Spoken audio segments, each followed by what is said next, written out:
Hello, good morning, magandang umaga mga ikasiko OFW at maupay nga adlaw aton mga ikasiko mga waray.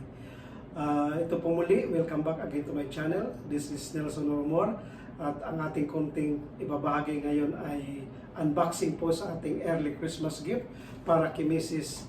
Ito ay walang iba kundi ang Ikon IK-T40G 4-burner gas range. So ito po ay ating maagang pangaginaldo para kay Mrs. para po naman siya ay lalong ma-inspire sa kanyang cooking channel at ganoon din sa kanyang pagluluto sa pang-araw-araw naming mga pagkain dito sa bahay.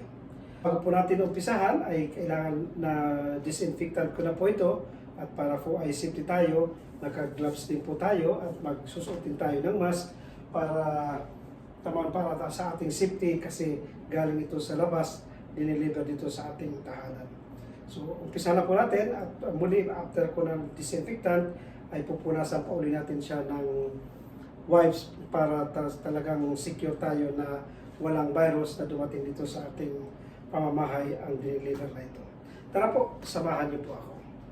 So, ito po ang wipes na alcohol po siyang IPA alcohol content po ito at para po sa ating din pagkalusugan. I-secure lang natin na tayo ay safety para dito sa ating bubuksan na aginaldo. Na-disinfectant ko lang ito kanina, punasan lang natin siya para naman sigurado tayong wala na itong dumi sa ating tahanan. Sa panahon po ngayon, kailangan natin maingat po tayo sa mga dinideliver. Kailangan na i-release muna natin o i-disinfect. Bubuksan na po natin ang ating gas range.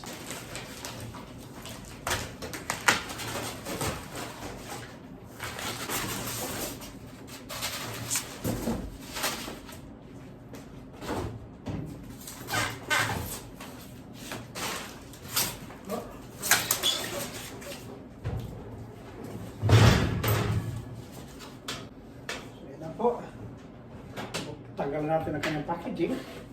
I-disinfectant uli natin sa sanitize para sigurado tayong safety tayo sa ating kalusugan.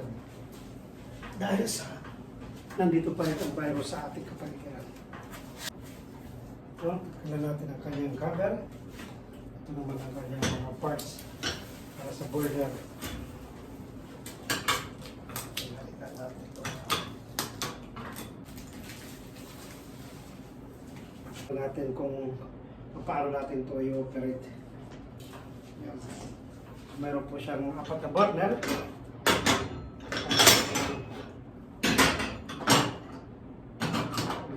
Meron din po siyang plug. Itong plug ay para sa purpose na ignition. So hindi po siya para sa electric na magagamit, kundi para lang sa ignition ng ating switch.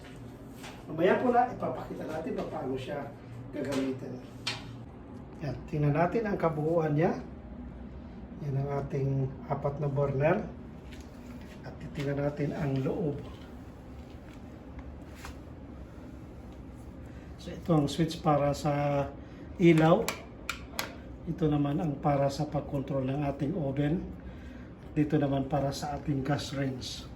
Sa mga 4 na burner. So ito kanyang loob. Pwede tayo dito mag-roast ng chicken, maglitson ng karne o kaya mag-roast tayo ng turkey o kung ano naman natin roast beef. At dito ang pinaka-favorite ni Mrs.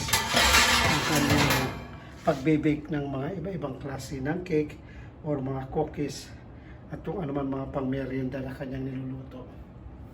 So sigurado po matutuwa siya dito dahil mas malaki na kaysa ginagamit niyang oven sa mga nakaraan na taon.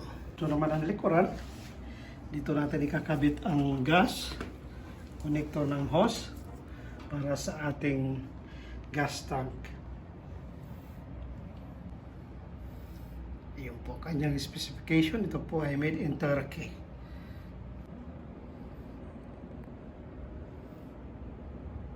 Okay, now we have finished installing our new Ikon cooking gas range. So we will check on how it will work before we do our cooking. Let's open this. So we put aluminum foil so it will easy for cleaning purposes. So since this is not automatic ignition, so we have to use the lighter gun. So this is what we will use to ignite it, and we'll check from the first burner on the end. See, it's one click, it is working. You have just to press here a little bit going, so you can control left counterclockwise for adjusting the fire going low and going up. Again, we will do that. You have just to press from here and move it counterclockwise slowly and push it a little while for a few seconds, then ignite the lighter gun. Right. Then we can put our cooking.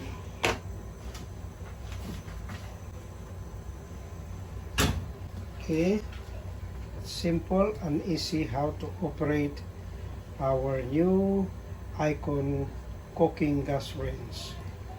Okay, now if we have to use our oven for baking and for roasting chicken, pork, fish or turkey, we have now to operate from here. So we will use again our lighter gun.